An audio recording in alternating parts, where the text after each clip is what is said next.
Well, hello everyone, and it's that Weems guy here for another episode. We're recording this on Sunday, October the 13th, and I have my guest here tonight, Mr. John Holschen and Mr. Randy Watt. John, if you would introduce yourself. Hey, folks, happy to be back, Lee. Always have great discussions and love sharing it with everybody and getting their feedback and further discussions that spin off of it. Background, been involved in the shooting world for a long time, been involved in the fighting world for a long time. I was a martial artist before I was in high school. Studied diligently, achieved black belts in 3 different systems. Got involved in competitive shooting at a young age, from small bore rifle on into competitive both rifle and pistol shooting later. Um, in the military, and at that level, I need to say, differently than today, there wasn't a USPSA branch everywhere. What we were doing, or what would now would be called bootleg matches, but the top guys, the guys putting it on, are the guys that got to travel and attend the real matches as we went. Went from there into the military, had a career first in military intelligence, then in special operations, was an Army Special Forces soldier, Green Beret, for the bulk of my career. But even there, I stayed involved in the intelligence field to a significant degree. Did a lot of things in those days that involved preparation for and working from 2 to 4 man elements. Basically, go places, look at things, talk to people, come back and write reports or tell people about it. Um, After my active duty time, very shortly after I had retired, was 9/11. Went first very short time as a contractor, then did some other government work directly for government agency for a while, then went back into the contracting world for a while, and honestly spent, the next 10 plus years, as did many others, um, in places where interesting things were happening. All along through that, training has been a passion. We will talk more about that and the role of special forces as we go along. And that's just been a part of I'm constantly looking to improve myself and myself as an instructor, working to take those skills. And, I tell people, between deployments, I was a husband and a dad, and I'm back here and want to bring those skills into keeping my family safe and people around me safe. So that's been my focus for a long time. All right, Randy. Yeah, Randy Watt here. It's great to be back with you again. 36 years with the Ogden Police Department in Ogden, Utah. Last 4 as chief. Longtime SWAT guy, longtime firearms trainer. Very active city, so I was involved in a number of situations that carry over into what we're talking about. At the same time, I started out in the airborne infantry, Utah Army National Guard. Went to the 19th Special Forces Group, was an enlisted Green Beret Special Forces soldier for 8.5 years. Then had the requisite surgery and became an officer. Went back to the Q course again as an officer and continued on. I commanded ODA company, battalion, and I retired as the group commander of the 19th Special Forces Group. 3 trips to the war: Afghanistan 01-02, Baghdad 06-07, and Baghdad 10 and 11. The first 2 were very active, actively engaged tours. The last tour, I was the J5, the Strategic Plans Chief for Joint Forces Special Operation Component Command, Iraq, the headquarters for all counterterrorism operations within the region. Along the way, got a lot of background and training that we'll talk about. Started teaching for the National Tactical Officers Association in 1995. Still do today. Was at the conference this year. We'll be back at the conference next year. A lot of leadership type stuff, but I do a class called The Reality of Police Combat and How to Train for It. And there's a lot there. I grew up in the martial arts. My dad was a boxer, so I boxed. And then I started in the Japanese arts when I was 13, worked my way up, converted over. I've been a martial artist my whole life. I just started jiu-jitsu a year and a half ago at 65 years of age because I'd never done it, but I love it. I'm a range master at Gunsight. I've been on staff at Gunsight in Paulden, Arizona since 2005. I'm a big fan and affiliate with Gunsight, and because of their attention to training and their ability to put forth training in the proper methods, which are most effective, in my opinion. So you put all this stuff together. John and I breathe some of the same air around the world at different times because our two groups were affiliated and worked together on different operations. I didn't know John then, but I had the privilege of knowing John now and have for a couple of years now, and follow him and follow his stuff, which I think is just tremendous, and what an incredible asset he is, and you are, Lee, to the firearms training world. All right. Before we get started in tonight's topic, we all wanted to take a moment and note the passing of Ed Levitt. While I did not know him personally, I've had the privilege of reading some of his works and understand his contribution to the field. Dave Spalding, who was a mentor of mine, co-authored a book with Ed, and I know Dave's hurting today, so Dave, we're thinking of you and everyone who knew Ed and loved him. John, do you have anything you want to say? No, sir. I did not know Mr. Levitt personally. Certainly, he had a significant impact on the world that interests us, however, and have certainly enjoyed his readings. Randy, any comments? Yeah, I did not know him personally, but I had read his works, knew of him and his influence. And if you know the history of the CIA paramilitary and the fact of the amount of time that he spent there, and the fact that he was one of the leading edge people there in terms of physical combat and firearms, you have to acknowledge his tremendous dedication and what he brought to our community. Uh, tonight's topic is going to delve deeply into training and what it should be and how it should be accomplished. We want to take a moment to specify something. You may hear reference to SWAT teams, special weapons and tactics. Some agencies may call that an SRT, which is special response team, or an ERT, emergency response team, whatever acronym they choose to use. Folks, please understand there are 18,000 roughly law enforcement agencies in the United States. So there's 18,000 ways of doing things.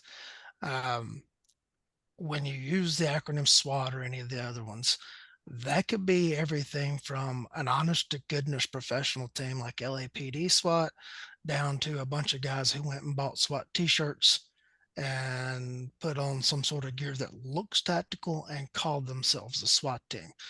So if we reference SWAT, we're gonna be talking about the honest to goodness teams, and Randy was involved with NTOA and setting some standards. Randy, would you like to come in on that real quick? So, well, we saw the same problem. And then a number of years ago, you remember back around, I want to say it's around late 90s, early 2000, you had a couple of very critical books about SWAT come out by so-called law enforcement professors at institutions. And in reaction to that, in attempting to correct that concept, we began a study group at the NTOA. And we recognizing the problems, we began to say, okay, so we need some standards here. So what, and we said it's more than guys putting on t-shirts, as you said, and it's more than people running around firing guns. It's all about specific skill sets. It's all about actual missions. And so we created, I was the chair at the time of the committee of the first run of the NTOA's National SWAT Standard. And that's what it did, is it took a look at not only just skill sets, but it took a look at equipment. There's a certain amount of equipment you have to have if you're going to be a top level team versus if you're going to have the capability, for instance, to conduct a true hostage rescue, you've got to have a certain number of personnel. You've got to have some very specialized equipment. You've got to have some very specialized skill sets, or you really can't call yourself a hostage rescue team. And so we developed those standards, and they have since evolved numerous times. They are out there. They are accessible. And when I talk about SWAT, I'm talking about those high-level teams. And when I contrast training, I may mention some other cases because, as you're aware, I do expert testimony protecting law enforcement agencies and officers. I generally have 4 or 5 cases going all the time, and a number of them are SWAT shootings. So I kind of know what gets us in trouble. Yeah. To kind of set the stage for what prompted this episode tonight. Um, a couple of things in social media this week. I got sent a screenshot of someone in a group on Facebook that I am not a member of, nor will I be, uh, where someone made a comment about Rangemaster, the company on my time givens, of which I am a staff member. Passing the Rangemaster drills doesn't require a high level of technical skill. And I may be paraphrasing there, I may not have the exact quote. Mm.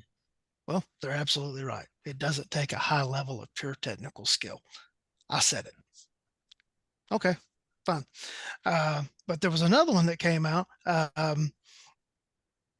Paul Howell, of CSAT training, Delta Force guy, and also in domestic law enforcement, was involved in the Black Hawk Down incident. Put out something on his social media about using discretion, and there was a comment made about, well, Paul Howell's mediocre because he doesn't want to put in the work. I find that mindset laughable. And that's being polite. And I'm not trying to pick an individual fight with the person that made it. But I find that mindset just absolutely laughable and a disservice to what we're actually trying to do. There is a difference between pure technical shooting and the application side of the house. Okay. Just before I lose my cool here, just going to devolve into here. John and Randy, we'll go John first, then Randy, because I can say in a clockwise order here. Just kind of explain what you guys do in special forces and why you are qualified to speak on to what training people to fight, not training people to shoot a match, training people to actually fight do. And did it take work to get selected to do that process? Yeah, it's I was part of that discussion as well, and I believe the statement was they aren't willing, or people who aren't willing to put in the work. And yeah, I guess it almost, as you can see, it's just, as you say, a bit laughable. You don't get to be in any special operations unit, let alone a special mission unit, by being lazy, by not being willing to put in the work. The question comes down to, what areas do we want to put in the work on? You could put in the work to be a 5th degree black belt in a particular martial art. You could put in the work to be a grandmaster in a specific, handgun related, competition. You could put in the work to be the top in a number of different fields. But the fact of the matter is that what we're really talking about when it comes down to it is fighting and training others to fight and leading others in combat. We're talking about the application of force. And yes, in the military setting, that's often at a unit level, but when you get into special operations, as I alluded to earlier, it need not be. My career was more time. I'm lucky to have one or two other guys around than a large team around.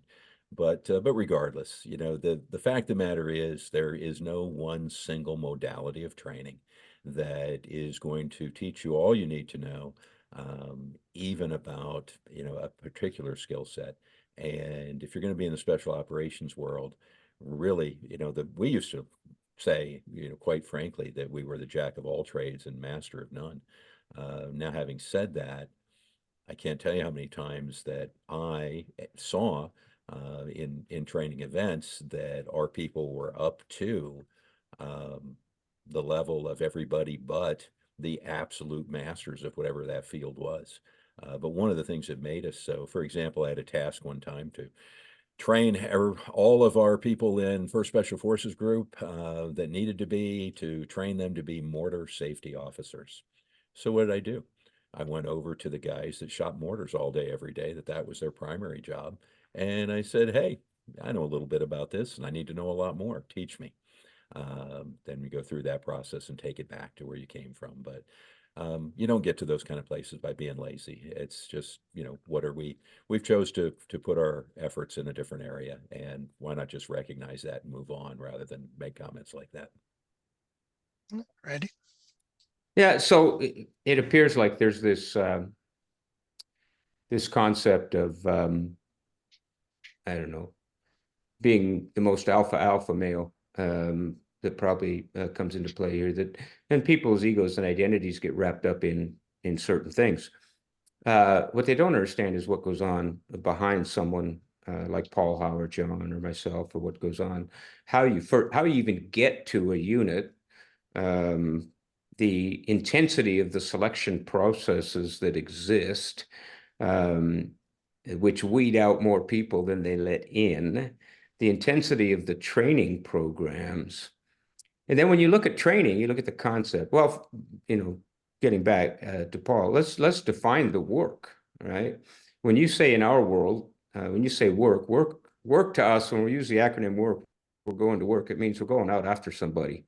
We're going out to engage somebody. We are going person on person or squad on squad, or this is going to culminate in a delivery of force.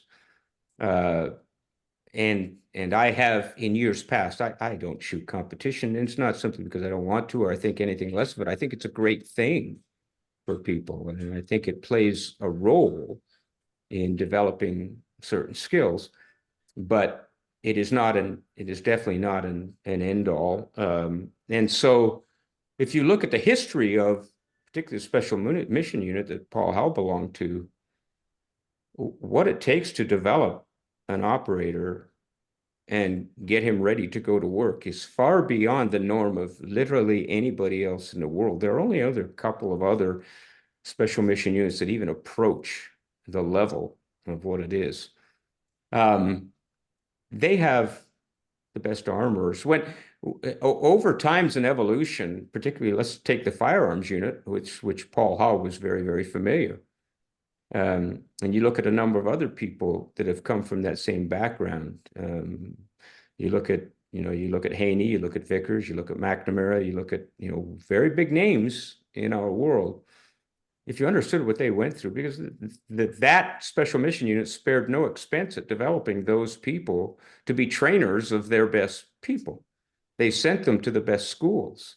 They brought in the Robbie Leathams and the Jerry Barnharts and they spent extensive amount of time inside the fence working with these guys. And to reach a level of expertise, that's something. So I don't think it's a matter of not putting in the work. It's a matter of deciding what you feel is important and then delivering it. Because I can't recall ever meeting. Paul Howell's a friend, by the way, but that's because we're both professionals in the training world. It's not because we work together or anything like that. But I will also tell you, slightly humorously, if you will, that I have to admire the size of the specific physical attributes of Paul Howell, because I can't think of another Delta operator that would date and marry Charlie Beckwith's daughter while in the unit. And so, I mean, that, especially an enlisted guy, that takes some fortitude. And so I have great respect. People might have to research who that is. So, and I did not know Charlie Beckwith well, but I knew him well enough to sit around a table a couple of times with him. And I'm not easily intimidated, but I was intimidated. So anyway, I think it's just a matter of defining the work. And as we talk more about how training programs are true top-tier training programs are developed, I think it will become obvious. Speaking of that, what you just said, there's a CSAT target that is Paul Howell, and his daughter is the hostage. And I use that target in a culminating exercise in one of my carbine classes. And I tell everybody, if you miss this shot, you better start looking up, because he's about to parachute in and take care of you. Go ahead, Randy. And that daughter became the first aircrew member on AC-130, female aircrew member, gunnery member on AC-130 Spectre gunships, first in the history of special operations squadrons in the United States Air Force. Yeah. And a lot of this stuff, it's hard to be a master of it all. You may have knowledge of all of it. I know how to clear a room to a certain degree. I'm not a super duper operator by any means. I shoot pretty good, pretty well. Um, Obviously, I spent a lot of time on the academic side of the thing and the admin side of the house, and I rose pretty high level in that regard. I work with a guy who never took a promotion that was not an honorary promotion. He retired as what his agency called a master deputy. Now he worked with us. We both work in a training organization. And sometimes well, I don't know some of the academic stuff as well as guys. And I said, you're the smartest one out of all of us because you stay being a cop your entire career, doing nothing but chasing bad guys. And so what do? We divide up the teaching responsibilities. I teach the criminal law. I teach the criminal procedure. He teaches them how to clear rooms. Okay. There are different parts of this. I'm about to wrap up year 26. January the 4th will start year 27 for me. I've rarely seen a problem, never seen a problem that I would not have had the requisite shooting skill to solve it if it had come to that. It's just, but there are so many things that go into it. So much stuff being there.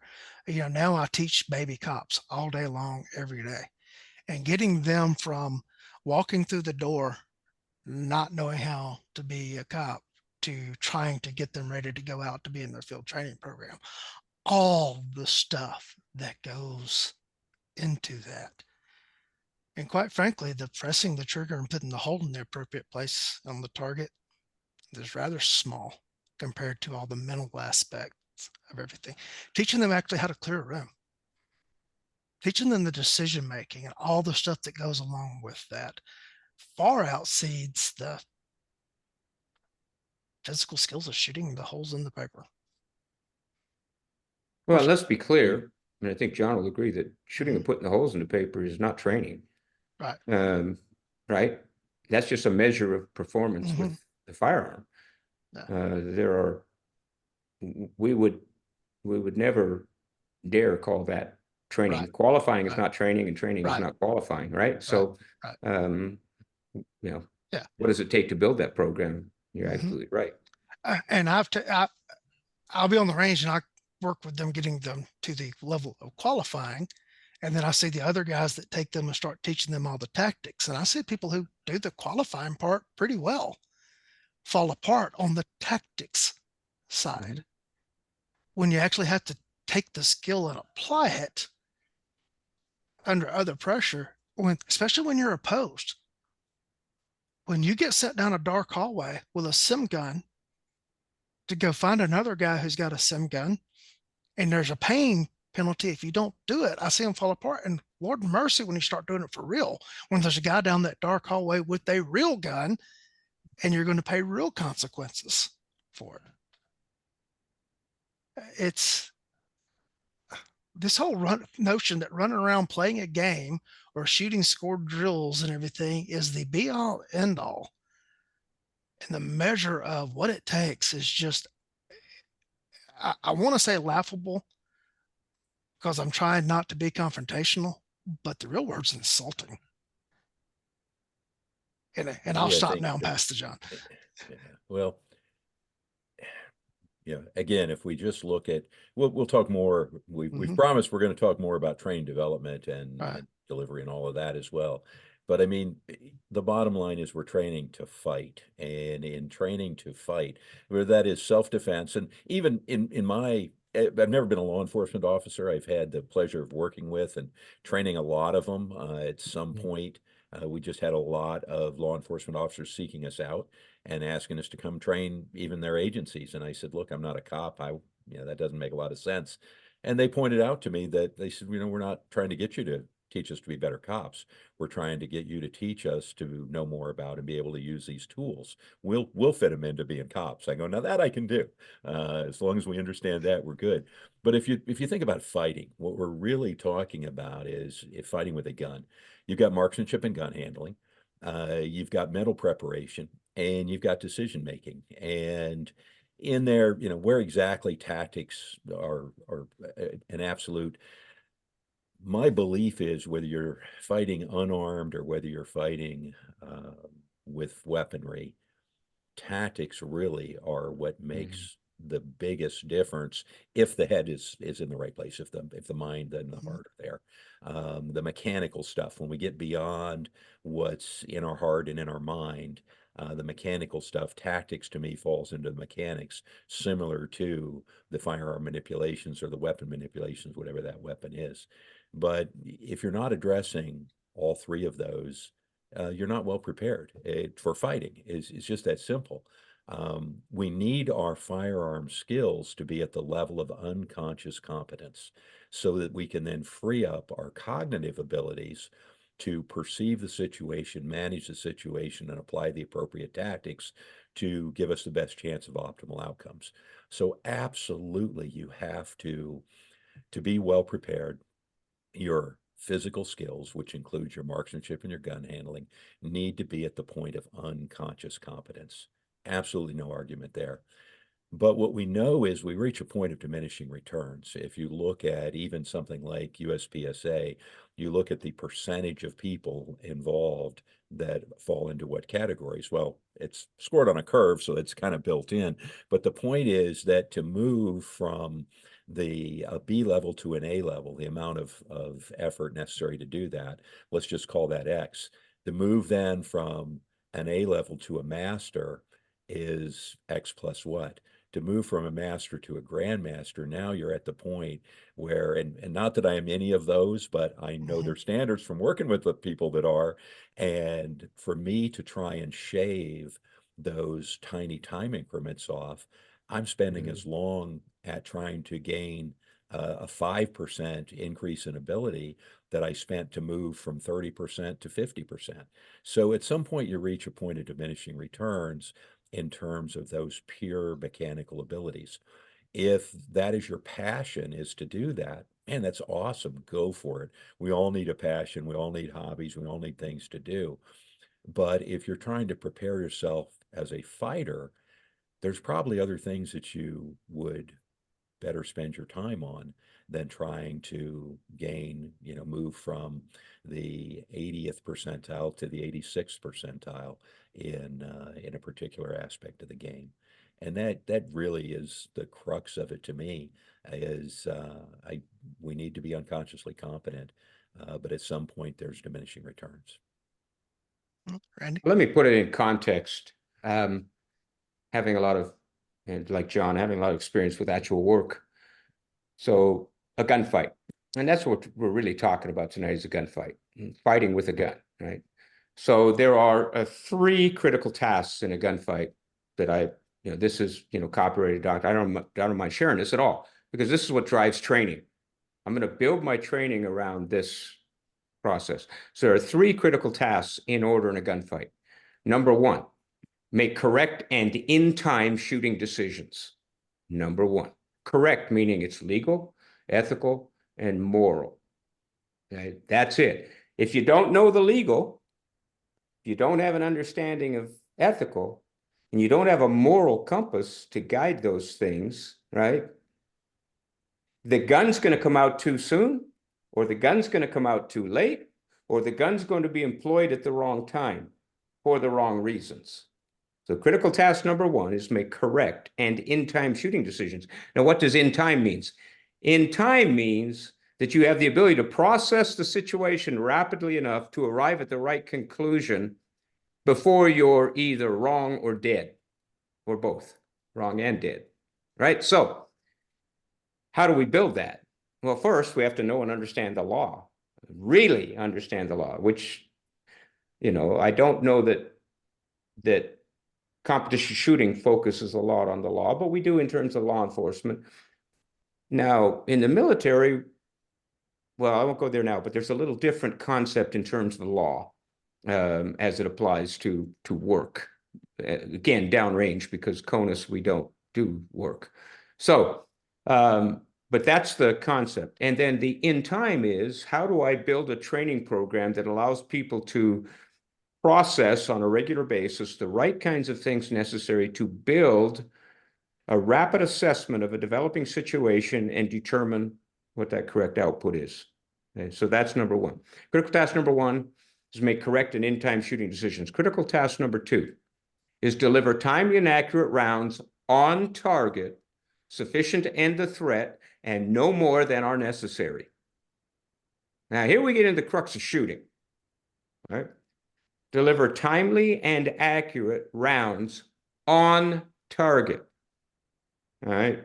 Our good friend Bucky Buchanan, trainer, great background. He calls missed shots tricycle shots. That's the shot that goes down the street and hits the kid on the tricycle. All right. So, deliver timely and accurate. Timely. How fast is fast? How fast is necessary? You know, I know, John knows, you can shoot faster than your brain can process information, far faster than your brain can process information. We see it all the time. It comes into some of the cases that I do work on. Okay. So we talk about shooting and assessing. Our assessing started the moment this problem started to crop up in our visual window, and our brain started to say, pay attention, something is occurring, you need to assess it. And the assessment carries through the shooting. We don't stop and assess, we assess through the shooting, right? Deliver timely and accurate rounds on target. What does on target mean? On target is pretty simple. It hits where I intend it to hit. Now, in my events over the years, I've never shot anybody or shot at anybody that was ever standing perfectly still. So sight picture changes. Targets downrange, whether it's in competition, now you get swinging targets, you get other things, but pretty much the target is a stationary target the majority of the time. People aren't like that. And not only do they move, but they change perspective in terms of what I'm looking at. Am I looking at a side view with a very narrow possibility of placing around, or I'm looking at a frontal view? What is it I'm looking at? Am I looking at only ahead? And you get the concept, right? So deliver timely and accurate rounds on target. So here's the rule on accurate. One, the sights must be on target, which means I got to see that. The sights must be on target, right? Number two, I can hold the sight on target through a smooth trigger press. Okay, I can hold the sight on target. So I have to be cognizant of the target and the sight and everything that's happening in this event as I am pressing the trigger. How many times do we shoot somebody? As many as necessary, but only as many as necessary, one shot at a time. Every trigger press is a deliberate action based on sights on target. Okay, I can hold the sight on target through the smooth trigger press. Now you're not going to do this if you're trying to crank off 5 or 6 rounds in a second. What you're going to do is you're going to try to hold the pistol stationary on a stationary target. You will be unable to change the sight alignment. Therefore, right, sights on target, trigger press in that order. Deliver timely and accurate rounds on target, sufficient to end a threat. So I shoot until the threat goes away, but I must be able to assess the threat. I'm dealing with a case right now where about the last 2.4 seconds, I don't want to get too detailed on it, but 2.4 seconds, the gun the person had was on the ground, and he was struck by 7 more rounds by 2 officers. Now, we all know the reality. 2.4 seconds is no time in a shooting. That's going to go by rapidly. We all know the impact of shooting decisions, sending a signal to the trigger, being able to stop that signal, and so on. But I can also tell you, based on the rate of fire, that they were shooting faster than they could assess.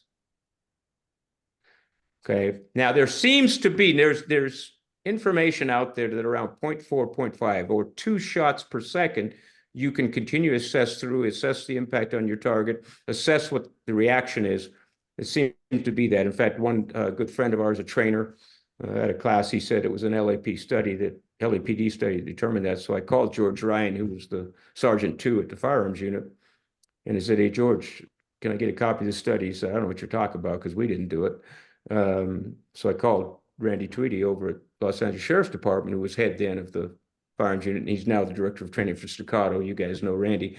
And anyway, and he said, we didn't do that either. But I will tell you, I haven't found the study yet, but I'll tell you, it's my belief from doing repeated drills, stimuli drills that guys like you, John Hearn, Eric Alehouse, John Holschen have built in terms of assessing stimuli and producing a response, that's probably pretty accurate. About a half second per shot is probably a pretty accurate timeline in which to be able to assess through. All right, so critical task number one, all right, is make correct and in-time shooting decisions. Critical task number two is deliver timely and accurate rounds on target sufficient to end a threat and no more than are necessary. Critical task number three is keep the gun in the fight.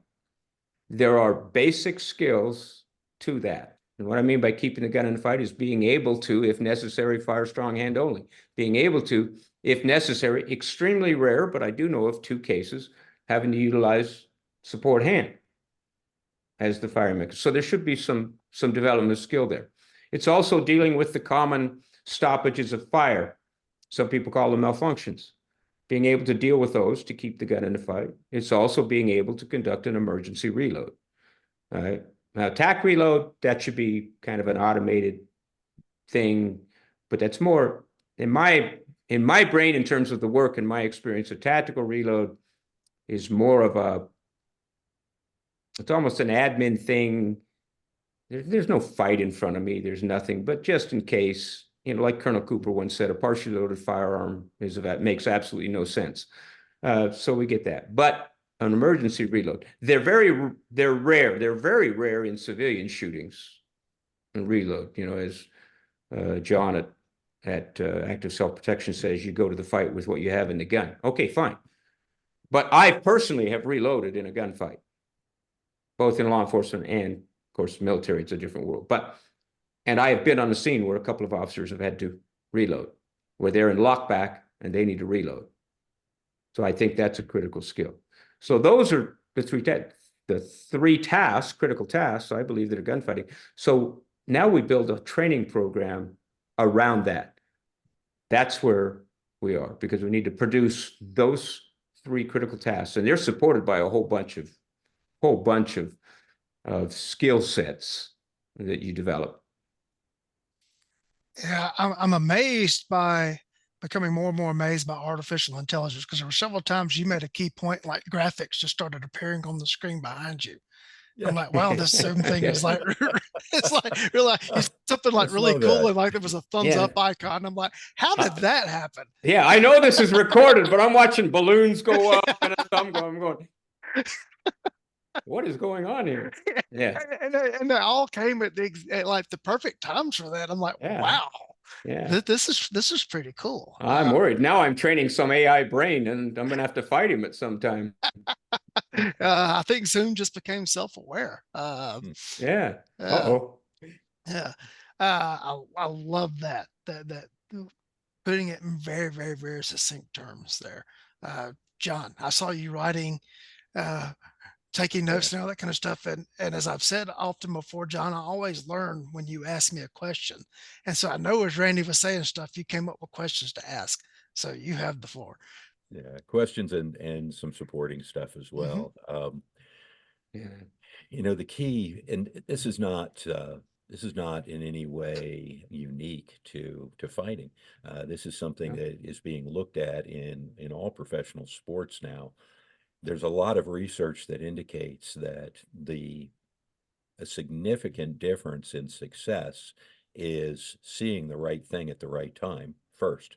And there is an actual mechanical process of seeing that is relevant to how we teach firearms, because the way we typically teach marksmanship makes seeing beyond the front sight more difficult. So you can actually get into some science there. You can get into some physiology, some sports science there about how we actually see, but you have to see it, you have to perceive it. And what sports scientists working with everybody from football players to hockey players to tennis players is that one of the deciding factors are the people seeing what they need to see at the right time and then moving succinctly into a correct or an optimal action.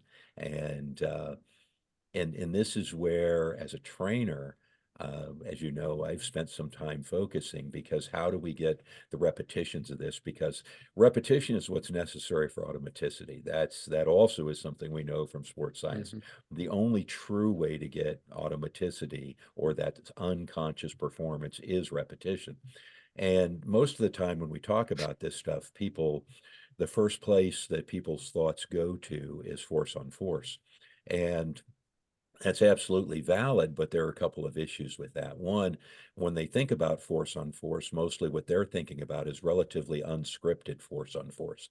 And you learn an immense amount there, but it isn't the place really to develop your skills. That'd be like, pick, I'll use football today because I've been spending some time recently with a godson's at football team and games. And that's like just going to the game all the time and never doing any other drills but playing games. And you'll learn from playing games, but it isn't the most efficient way to develop your skills. So first, there are drills where you're literally just working on skills, not necessarily working on the perception that leads to the skill. Then there are those drills using a partner often that now we're going to combine a perception into an action. So now we're combining perception and the action itself.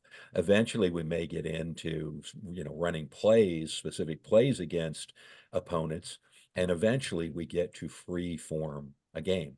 As people think about in force on force. But a lot of that middle ground is completely missing for most people in terms of firearms training, fighting training in general, but definitely in firearms training, even more so than other forms of fighting. Um, so looking at that as the things to put on your agenda as well.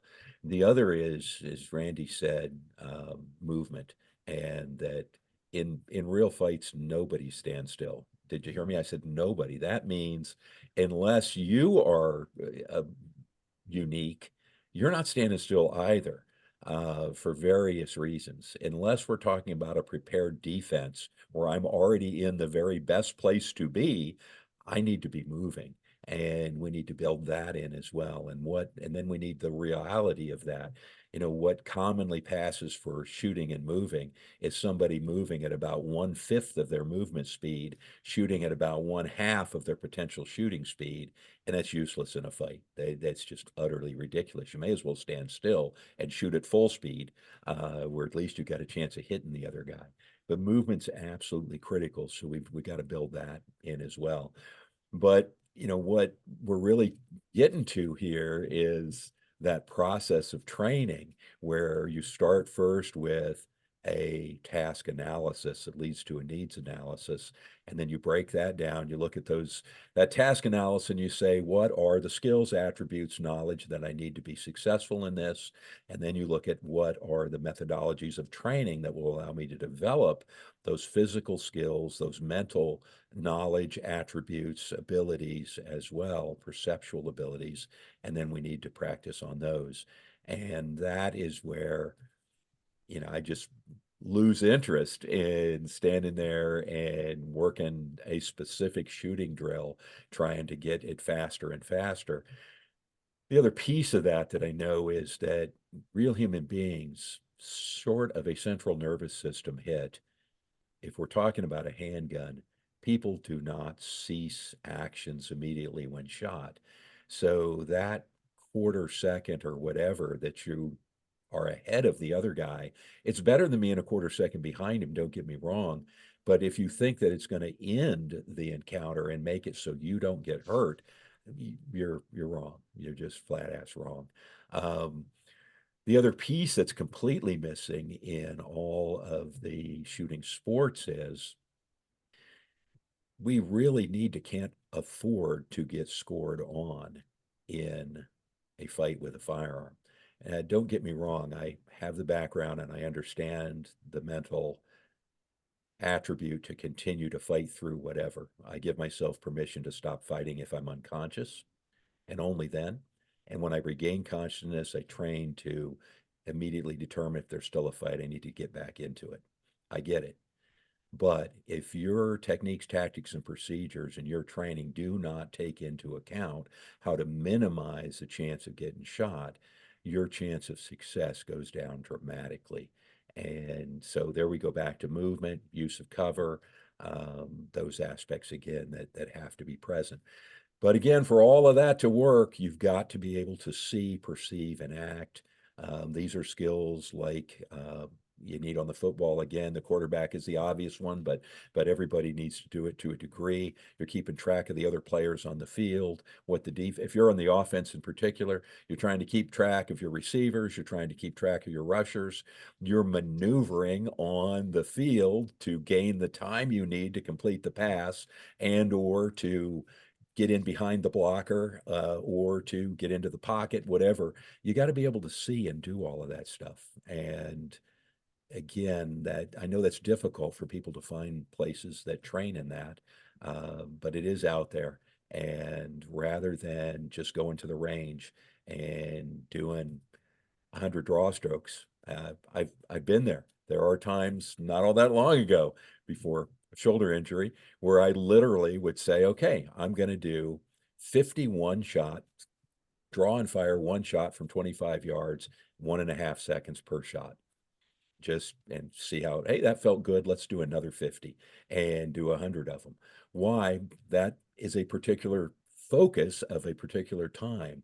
But if that's all you're doing and that's all your training consists of is that kind of stuff, you're woefully unprepared. Yeah, the whole discussion there, task analysis.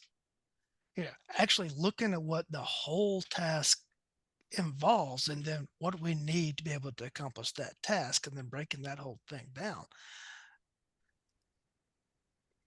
Yeah, that's what you guys in the special forces. I know, Randy, you told me one time the difference between special forces and special ops.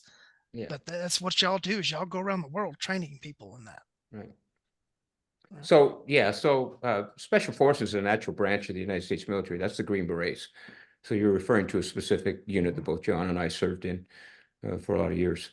As it was put to me one time by a very wise and experienced Special Forces soldier, Green Berets are not just beady-eyed killers. We're trainers and teachers of beady-eyed killers, because that's the mission of the Green Berets, is to drop in behind enemy lines where there's a potential guerrilla force that's available and willing. And we train, equip, lead, guide, direct their actions on strategic targets of high value and disrupt the enemy's capability. If the enemy has to pull forces from the front to the rear in order to deal with all this disruption behind the lines, and is chasing around in these Green Berets and these guerrilla forces, that is a huge loss of effect for the enemy. And that's our primary unconventional warfare mission. There are 7 primary missions to Special Forces, but you put it all under unconventional warfare, and fighting with guerrillas is it. So the Army, particularly Special Forces Command, particularly Special Warfare Training Center, spends a great deal of time in developing Green Berets as trainers, as teachers. We literally attend schools to do those things and to understand how best to impart wisdom and skill. When you're developing a skill, when I'm developing a class in preparation or something, the first time I look at is the end state. What is the outcome? Right? That's what I'm gonna look at. All right? Let's say it's perform an emergency reload. Let's say I call that the task, perform an emergency reload or slide lock reload, right? So the starting point is, facing a target, rounds have been fired, my pistol is in lockback. All right. Now, how do I get from a pistol in lockback to a loaded pistol back on target with rounds fired? And what should be the standard in terms of what is involved, and how long that should take? Because it's going to be time is going to help us measure an effect, right? But what's the most efficient way to conduct this? And the best way to measure the effectiveness of that efficiency is to utilize time in this instance. Only in this instance. It may not be time in another instance, right? So then I look at, okay, so what are the steps necessary, right? Bringing the pistol back into workspace, getting the new magazine up and headed towards the gun, dropping the magazine, new magazine, slide forward, right? Back down the line of attack, acquire the sights, acquire the trigger, accurate rounds fired. Whatever the distance is I set. Normally I like to work at 10 yards. I like to work at 10 yards and back because that distance reveals things more readily at my shooting skill level. At 7, 5, and 3, I can cheat a lot. I might be doing something and never recognize I'm doing something. But when I start getting 15, 20, and 25, if I've done something, it's going to show up. It's going to show up on the paper, right? So I work mostly at 10 yards when I'm doing so. So then I enumerate, okay, what are those each specific activities that lead to this return to target with accurate rounds placed, right? And I enumerate those activities, and then I develop each one, right? How do you hold a magazine properly in order to facilitate an effective, right? How do you position the pistol to facilitate effective reload, right? Therefore, where do you place the items on your belt? And you start at the end and you work backwards. And then you build these components and you create this lesson outline plan that says, here's the task, here are the conditions and standards in which it will be performed, and here are the steps involved. And you can teach from that. But the important thing is you get consistency. You teach it the same every time. You produce the right result every time. You're not winging it, which unfortunately I think too many instructors do. They wing it on the range, or they do it specifically because this works for them without taking into account the different physiology, the different mindset, all the different factors in terms of the student, because the student's outcome is what's important. It's not how well I demonstrate, right? And then you look at the method of delivery, right? You look at that, which is explain, demonstrate, and experience. Explain and demonstrate are on the part of the instructor. Experience is on the part of the student. Help the student experience success. And you look at that delivery. And therefore, all training is codified. It's all written. There's a firm lesson outline. Everything is there. You create a little training manual that delineates your doctrine about what training to deliver and what the outcome is. And then you develop clear standards. As John was talking there, I was sitting there thinking of way back, you're talking in the 80s, 80s to the around the late 80s, definitely by the 90s I was done, but I played in the competition world for a while. And as the focus became achieving new ground, which meant new speed, new standard meant new speed, I gave up certain things. Example, okay? This stage, I'm going to move as I reload, I'm going to hit the box, and then I've got to get out so far in order to engage that target, which is screened by that wall, right? The fake wall with tarp, but you get my point. In order to access that target, if I stopped and sliced the pie to that target, exposing the least amount of me to engage that target, and therefore create the least amount of risk of getting hit and degrading my ability to fight. If I did that, I'm going to be on the bottom. I'm going to be at the bottom of the list of competitors. Yep. So I'm going to plant my foot and I'm going to get my body as far as I can to allow me to rapidly engage that target. It didn't take me long. Of course, I was a SWAT cop at the same time, right? It didn't take me long to figure out that my brain was programming to do things at speeds and actions, physical actions that would result in potentially detrimental performance doing my work, not playing, doing my work.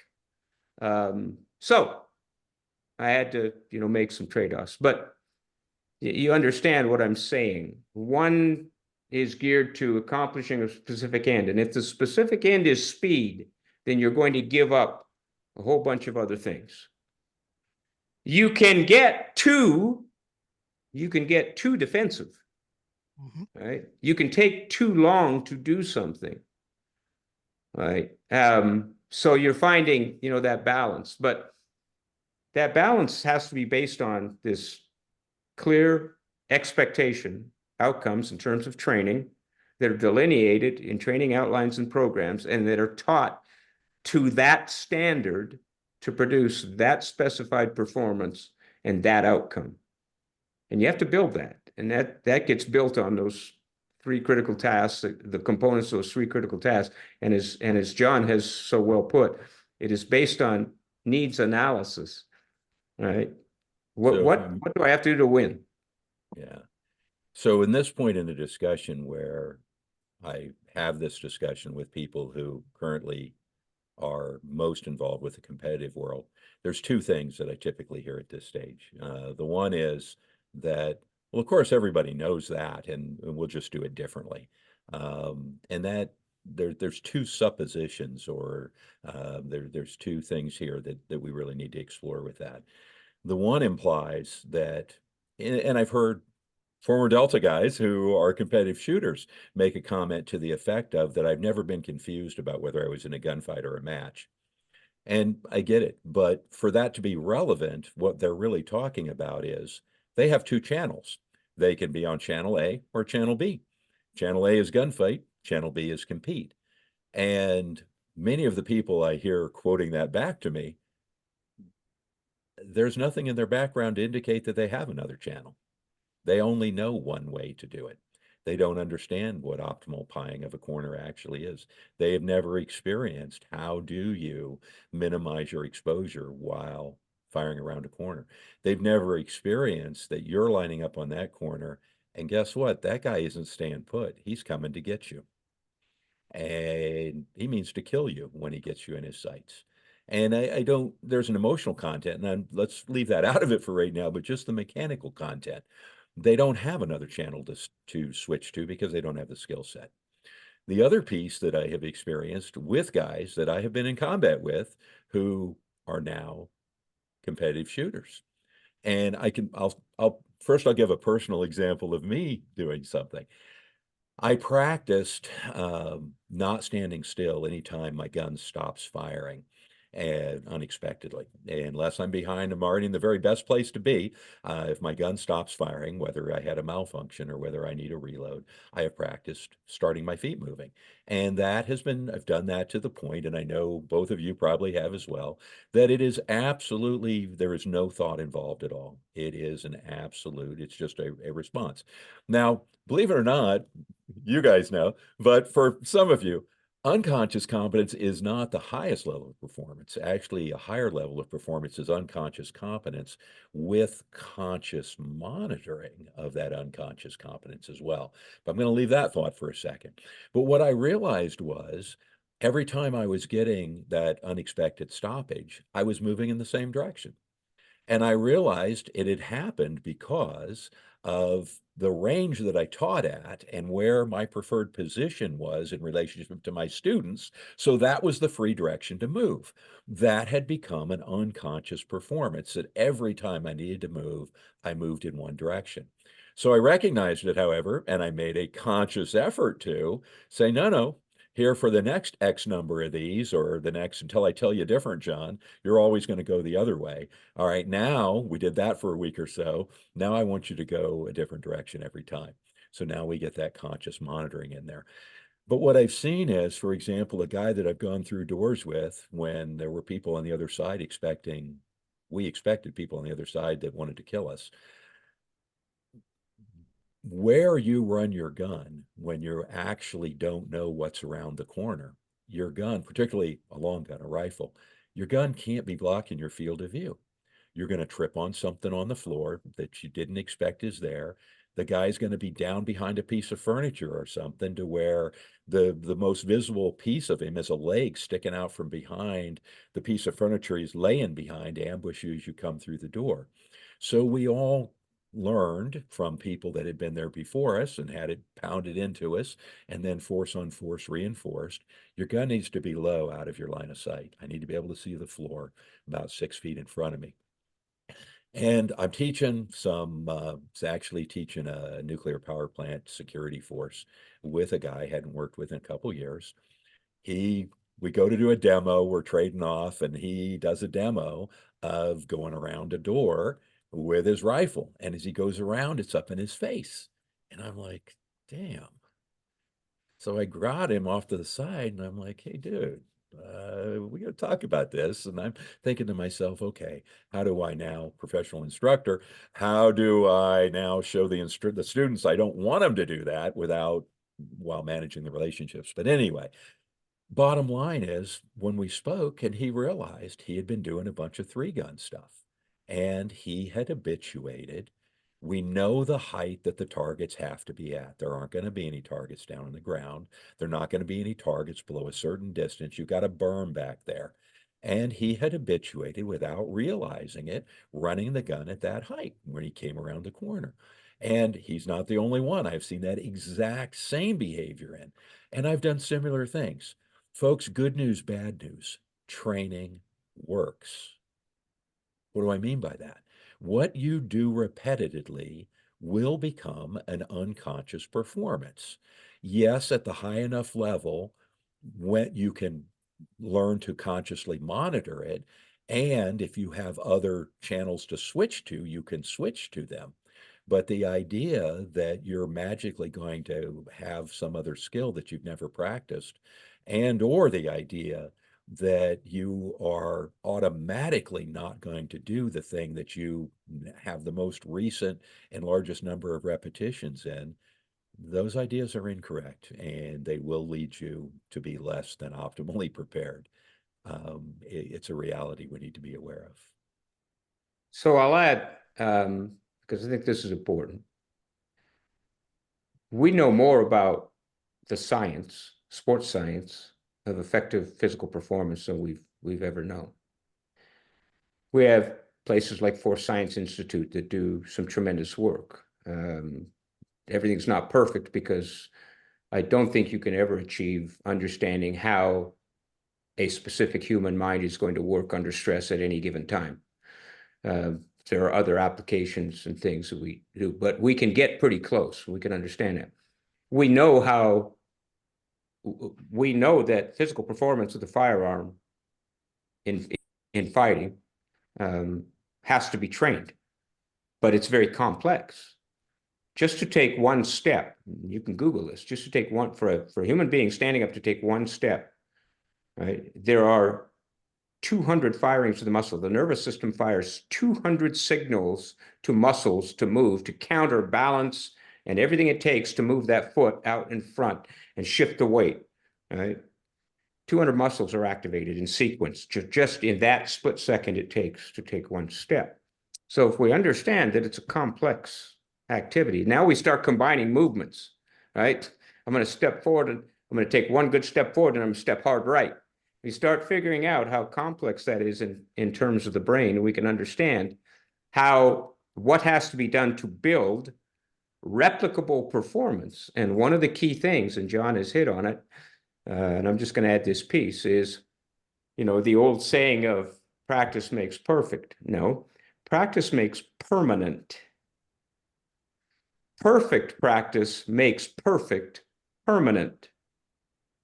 One of the best mechanisms, tried and true, for world-class athletes, world-class shooters, special ops shooters, tactical shooters, even competitive shooters, is to practice slowly, is to use slow motion repetition as a means of training the signaling and firing.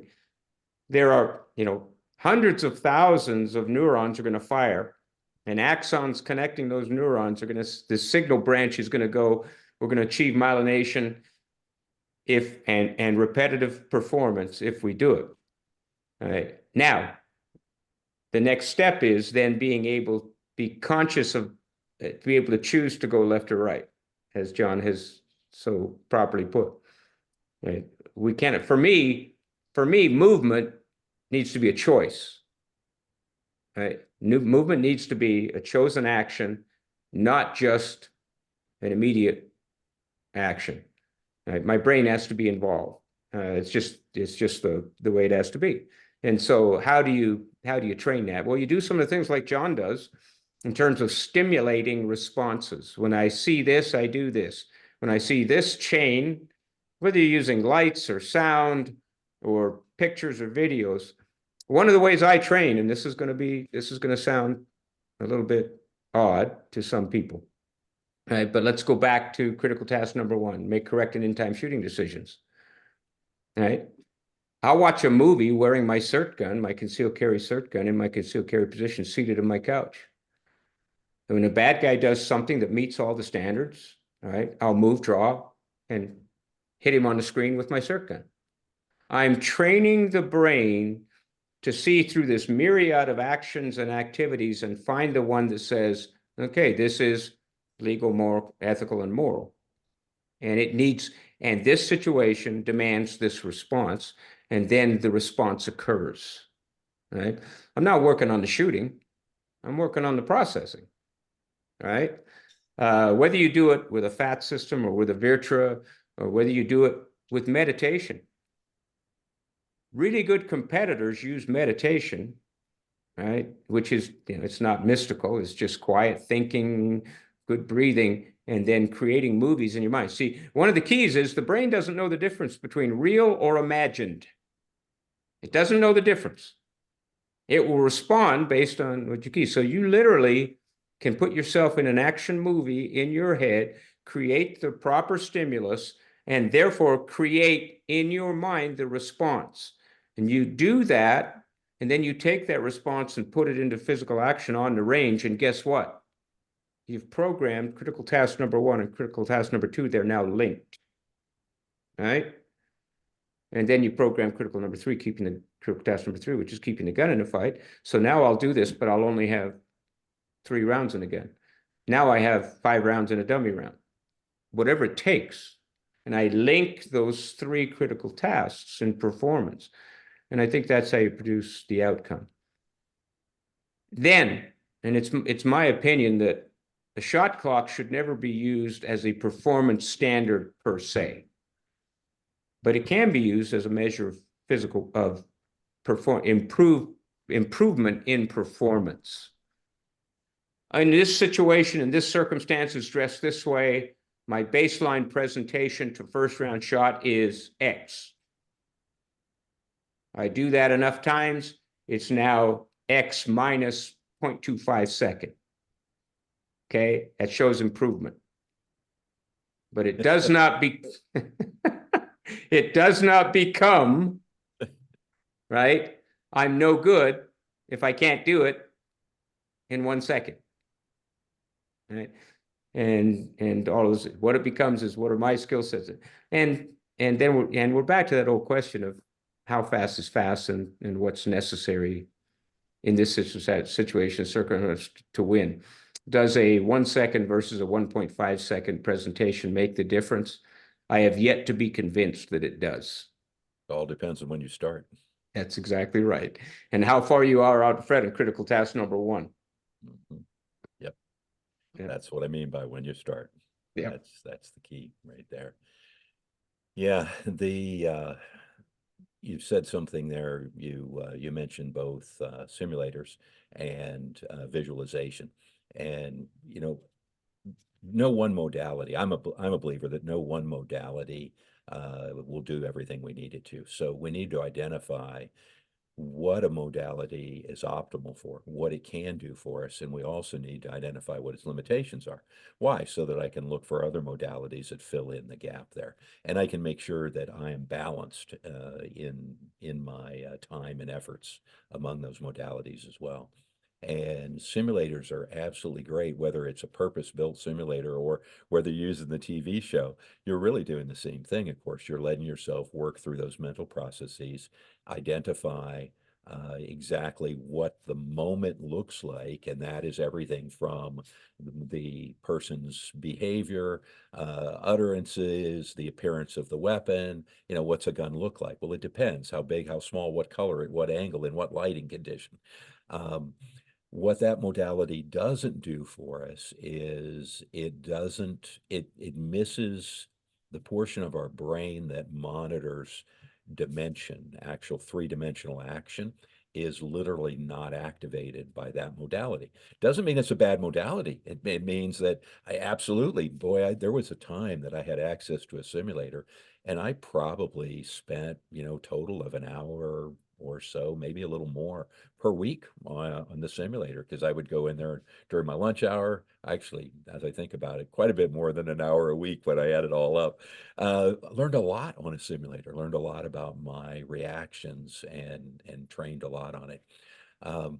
But then we need to look at that what I'm getting at is no matter how you move, the objects on the screen will never stack. You can never flank them. You can never uncover them. You can neither mask or nor unmask. So recognize that. It doesn't mean it's bad, but then we need to look for those opportunities. And those are some of the drills I do with what I call informed movement. Exactly, Randy, what you were talking about, that your brain needs to be involved in that movement. So we're going to flash something that informs our movement. And then ideally, for example, fighting two people, whether even unarmed, I'm going to try and stack them. Well, the guy that I just took out of the fight is going to try and get back in the fight. He's going to try and come around, and I'm going to have to keep moving in order to keep them stacked. So I need that constant awareness. If I'm delivering force from a firearm, there is that line of force, my gun to target line, right? From my muzzle to the target, what's in between and beyond. I need to manage that whole line. There may be threats, there may be non-threats. I realized just yesterday, as a matter of fact, teaching a class to my study group folks. So it's a interesting, more like a martial arts class, an advanced martial arts class. And I was thinking about how I think about that, and I realized that a lot of that was informed actually by doing what we would call close quarters battle.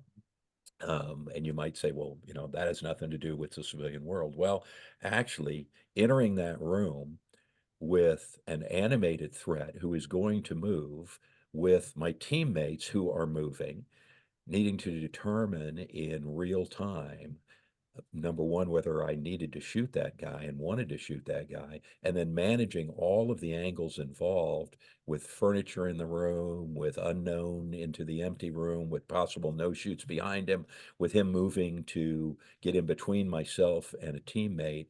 I'm responsible for clearing the path of my bullet. Our rule of thumb was we were expected to take shots when necessary within 1 step, within 1 meter of our teammate. And I've got to be moving, he's moving, everybody's moving. And well, John, that's close quarters battle. What's that have to do with anything? Well, how about a gunfight where there's other than you and your opponent present? Any gunfight that there's more than the two of you present, you need to manage everybody else that's there. Are they an additional threat? Are they an innocent that you need to protect by the path of your bullet?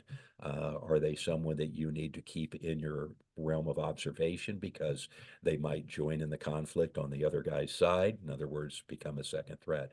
So again, looking for all those opportunities to train all that stuff. And it can start with just very simple visual stimulus, indicators with lasers. You can do a lot with blue guns and people. But you have to want to. You have to want to spend the time on it versus shaving another tenth off my draw stroke or trying to get all of my splits under point whatever it is you're working on. You got to spread the work around. So, Lee, I want to bring up one point because I don't want Mhm. to come across negative about performance shooters.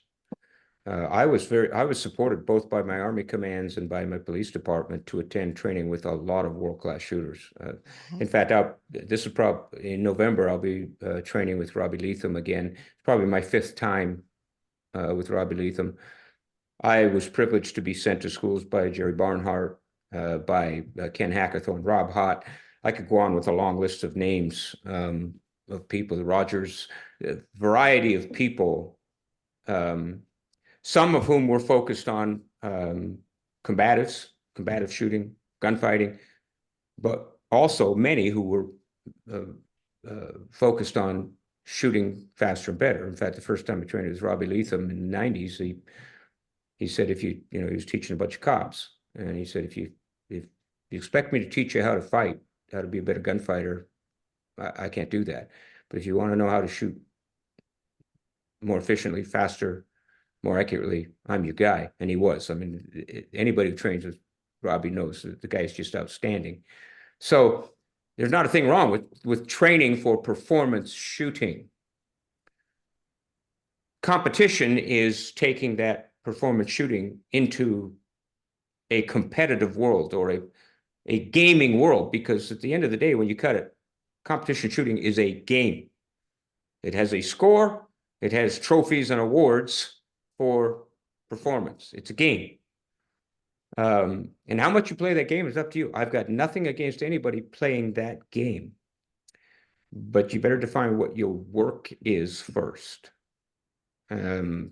Because if you're in the world where work is going up against armed opponents and facing those things, then you better develop, as John has so ably said, a channel A completely and a channel B. And channel B over the competitive world is less important to you than channel A. So channel A better be your strength. And then channel B ought to be, how you expend energy when you're having fun. But channel A has nothing to do with expending energy and having fun. All right? Channel A is focused on all of the skills necessary to effectively deliver rounds on a threat target and put it down while not taking rounds yourself. And that's important. That's an important distinction. I'm not against performance shooting. In fact, we're in the process of building a performance shooting school inside Gunsight for the first time since Gunsight's inception. And we have good performance shooters to do that because shooting is a component to gunfighting. And shooting well, mastering shooting well, then allows you to become better to spend less energy focused on that piece and spend more energy focused on the other aspects, the large aspects of gunfighting.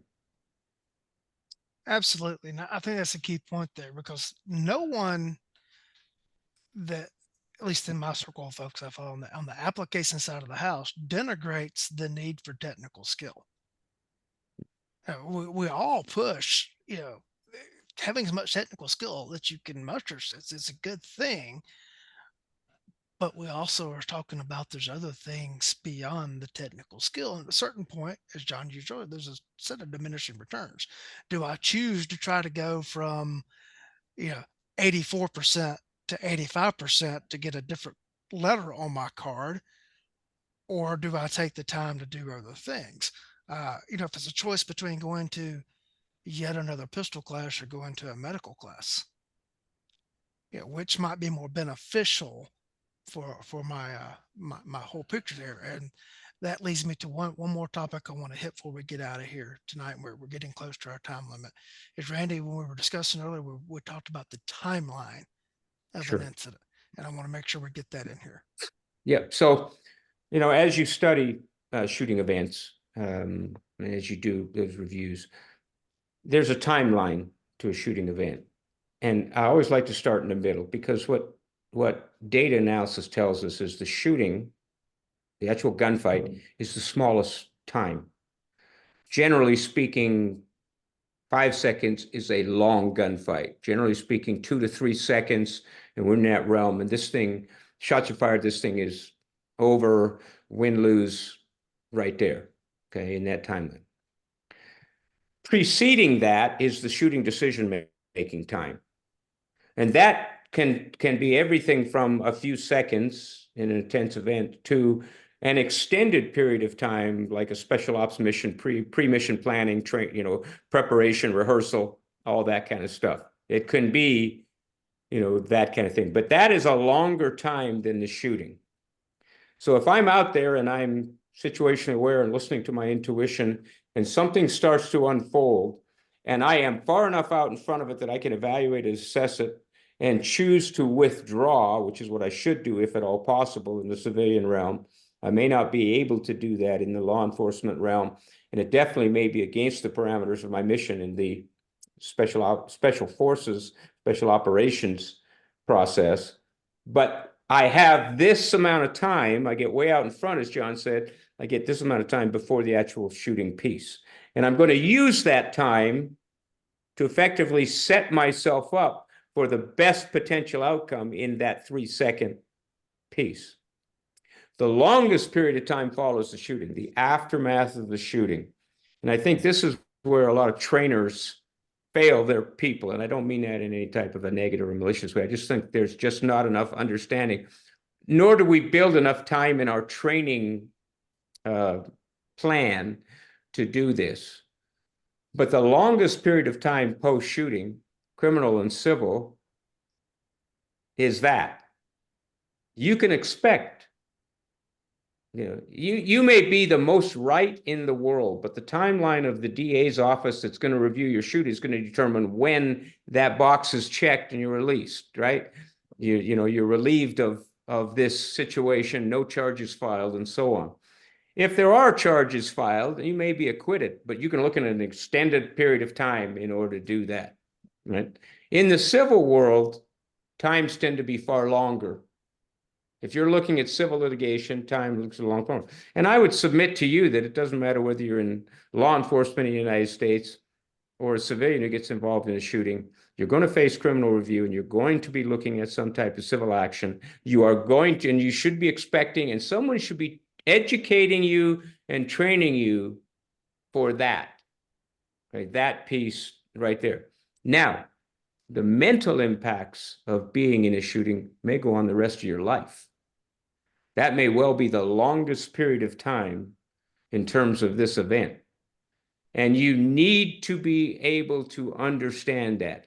And I think good firearms trainers, people who put together quality training programs, will look at the aftermath of a shooting. And if they don't have an understanding of it, they'll get with people who do, and they will build a portion of training that helps people understand, okay, this is what's going to happen. This is what you want to do. This is what you want to say. For heaven's sakes, don't do this. Don't say this. Okay. Here are actions. Here are mechanisms and means of surviving through this process. Here are mechanisms and means of surviving the long-term mental aspects of having to take life or be involved in a life-threatening situation. Here are the things that you do that have the best potentials for outcome down the road so that this doesn't become the defining moment in your life that is very, very destructive. In my career in law enforcement, almost 40 years, I saw officers whose lives were destroyed by having to do what was legal, ethical, and moral, but they were not prepared. We did a lousy job in the old days, in my law enforcement days, of preparing people for what was going to come after. I've also seen that with civilians who either have been victims of violent crimes and it has affected them the rest of their lives. Some of them even took their own lives. And as a result of just the ongoing pain, and others that it's still affecting them. And it's been 20, 25 years since they were involved in a use of force situation. And if we had, as trainers, if we're going to train people to use the gun, let's train them how to be ready and let's train them for what comes after. I think we have that responsibility. That's my thoughts on that. Absolutely. And shooting USPSA matches does not prepare you to teach people about those things. No, I agree. And so to the students out there, when you choose who you're going to take advice on the application of force from, you keep that in mind when you select your information sources. What is their basis of knowledge? Is what they're telling me court proven? I've shot matches. No law enforcement officer, peace officer, cop, whatever term you want to use, ever walked up and immediately interviewed me at the end of a match, and I faced the consequence of going to jail or prison for what I did in the match. I haven't had to give a deposition about what I did in the match years after I shot the match. I've given a deposition 3 years after a use of force incident. There are legal, life-changing consequences to the decision to use force. And I'm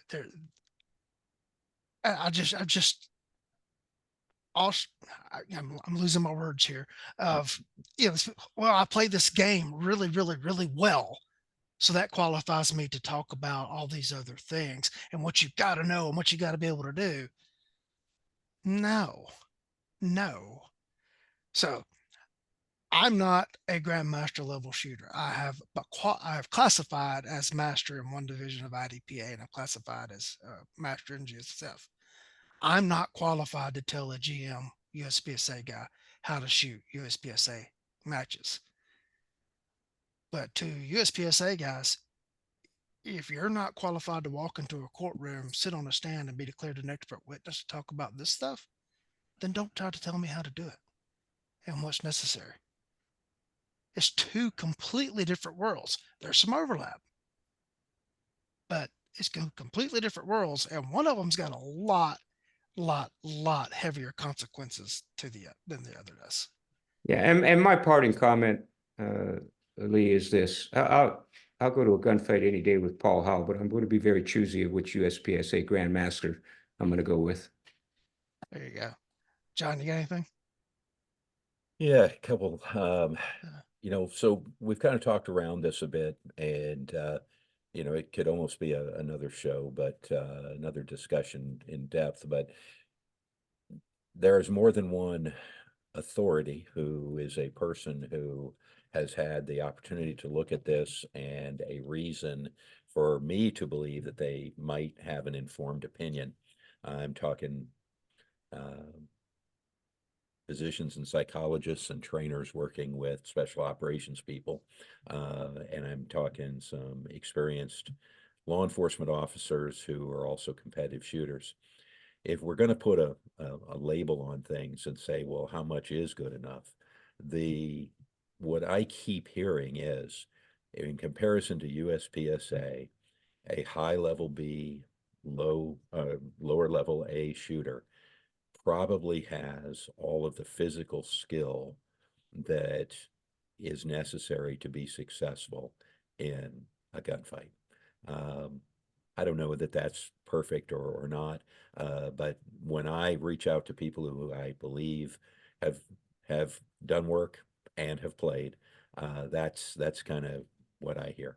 Now, can you be so good that you can basically do away with good tactics and still get a good outcome? Maybe.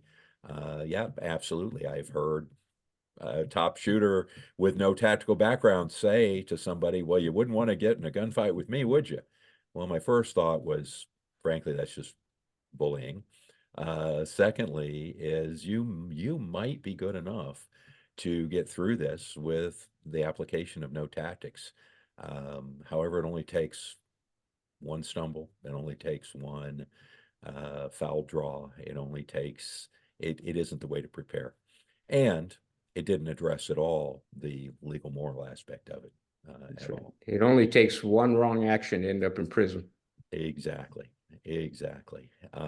where's the thumb thing so it pops up Yeah, exactly. on the screen? Um, Multiple cases where literally the last shot or the last two shots in a series of shots have resulted in someone going through a protracted legal battle. The majority of those that I know of, done by good people, did work out, and then they didn't go to prison.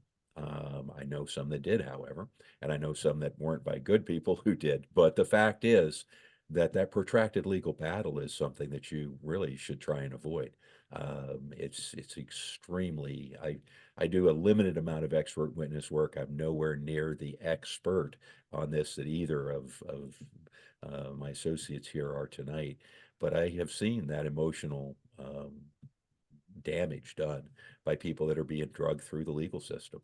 The process is the punishment, even if you are ultimately absolved legally. It's to be avoided, not to mention the financial cost of it as well. So, yeah, um, it's part of the answer. It's part of the solution, but it certainly is not where I am going to stop in my preparation, and it's not where I would recommend that you stop in your preparation.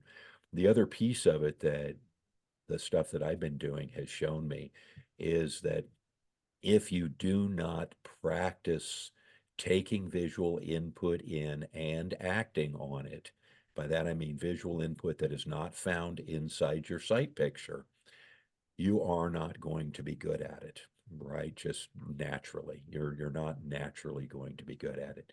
You may There may be things that happen that people watching, it's absolutely clear to them that when you're doing front sight focus and trying to track that threat that's trying to kill you, if you have not practiced seeing outside your sight picture and making decisions and actions based on it, um, that's an area that I really encourage you to seek some training and some experience in.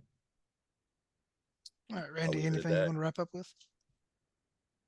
No, I agree with all of that, and I think the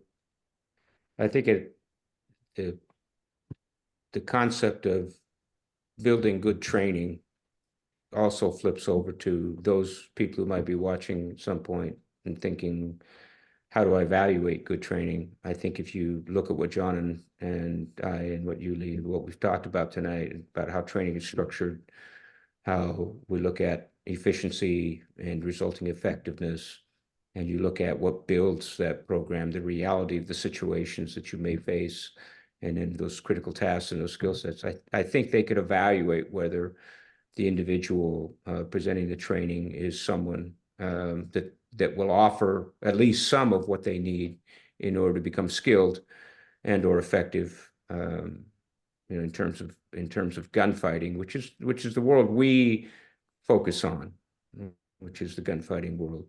If they're looking for expertise in competitive shooting and looking at building competitive shooting skill, uh, there are plenty of people to go to who will do the same thing for them, and my hat's off to them. There's nothing I enjoy more than watching some of these high level shooters shoot, particularly the guys that came out of like Travis Tomasi, who came out of the U.S. Army Marksmanship Unit, because I have an old great allegiance to the Army. And the Army builds some tremendous shooting programs. As we saw recently at the Olympics with some Army shooters and trap and squeak being very, very effective there. But I think that's what it comes down to. If you're preparing for gunfighting, look at how training is structured, look at who's offering the training, look at the background, look at the content of what they offer, and make an evaluation, and then go give it a try. You mentioned the Army Marksmanship Unit and the shotgun shooters at the recent Olympics. Vincent Hancock was one of those guys. He's from my hometown. And when he would have been about middle school age, I helped on the periphery with a 4-H trap shooting team, of which he was a member of. Yeah. And so Yeah. by no means am I claiming any part of his development. By on the peripheries, I carried stuff. I helped load target machine, target throwers and stuff like that. I knew nothing about any of that stuff. Uh, Yeah. he's been on that path since he was like 11, 12 years old. And For just pure shooting, I love trap and skeet. I oh just yeah, love trap and skeet. I don't get to do it very often, but I just love trap and skeet for just pure shooting. oh yeah. His father built like a trap and skeet range in their backyard, and Vincent was well known for all that. So he's been on that path for a long, long, long time. And you could see it back then that he was gifted and was really good at it. John, what you got upcoming, and how can people reach you? Let's see. I have a class at Mead Hall in oh gosh, November, I think that is. Yeah, next month we're in Mead Hall. I think there's still a couple seats open in that. I've also got a class in Fort Worth at Defenders Outdoors, a really nice indoor range in Fort Worth, Texas, the early December. And that closes out this year. And man, the end of the year has snuck up on me. I have a very active training program here at home. I'm just starting to look at our numbers for this year, and we're going to be probably right about 1,600 people trained here. My stuff on the road is really a tiny piece of what I do, but it's where I do the most advanced stuff. Mostly what I do here at home is absolute beginners, getting them off to a good start, I hope. And that, to circle around to something, folks, I said no one training modality do I think really can do everything for us. The same might be true of instructors. Man, I encourage you. I have trained with, as Randy mentioned, I've trained with performance shooters and hope to continue to do so. I'm in no way trying to take away from their business, man. Go learn the good Hmm. stuff you can learn from them. And I look for, I've done the same thing looking at classes on legalities and choosing people to take classes from for that, tactics, etc. So there's no there's room for all this, and really there's a necessity for all this as we go. But yeah, you can find what I'm doing at westcoastarmorynorth.com. You got to have the North in there. There's another company that's West Coast Armory. And yes, someday I'll come up with a shorter URL, but that's what it is right now. westcoastarmorynorth.com. Look at the training tab. I don't have anything posted yet for next year. This end of year is catching up, sneaking up on me. I got to get busy and start talking to people. I have folks that want to bring me back for return engagements. But honestly, my goal is only to do about 6 classes on the road a year, and I would like to spread it around to other parts of the country. What excites me is exposing more material to this information, more instructors to this type of thinking, so that they can incorporate more of this type of thing in their own training when they're teaching people. I get a lot of folks that are, struggle to figure out how to incorporate this type of thing. So I'll put in a plug. If you're interested you've got a range and some people that are interested, I'd love to get into some new parts of the country as well. So reach out, westcoastarmorynorth.com, and send us an email there, and let's talk. Randy? Yeah, I do 6 or 8 classes at Gunsight a year. You can look at the Gunsight schedule there. They'll be coming out with their new schedule here about around the end of the month.